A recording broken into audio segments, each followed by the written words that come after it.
तो हिरे माझा मितवा या मालिकेच्या येणाऱ्या भागामध्ये प्रेक्षकांनो आपल्याला असं पाहायला मिळणार आहे, अंजली आणि ईश्वरी या दोघींचा ॲक्सिडेंट झालेला असतो.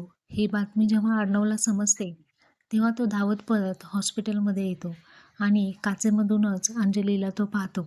अंजलीला असं बेडवरती पाहून त्याला खूप वाईट वाटतं. तो रडू लागतो आणि त्यानंतर काउंटरवरती येतो. तिथे आल्यानंतर तो विचारतो, की यांच्यासोबत अजून एक महिला होती. तर तिथे समजतं की त्यासुद्धा याच हॉस्पिटलमध्ये ॲडमिट आहेत, म्हणजे ईश्वरी. आता घरातले सगळे आलेले असतात आणि अर्णव रडत-रडत आजीला म्हणतो, की मीच त्या ईश्वरीसोबत अंजली ताईला पाठवलं, माझंच चुकलं. या सगळ्यांच्या पाठीमागे ती ईश्वरीच आहे. आता आजी त्याच्या कानाखाली आवाज देते.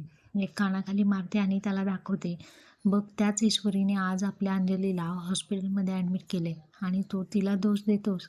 तीसुद्धा जीवन मरणाच्या प्रसंगामधून जात आहे. आता असं अवस्थेमध्ये अर्णव तिला पाहतो.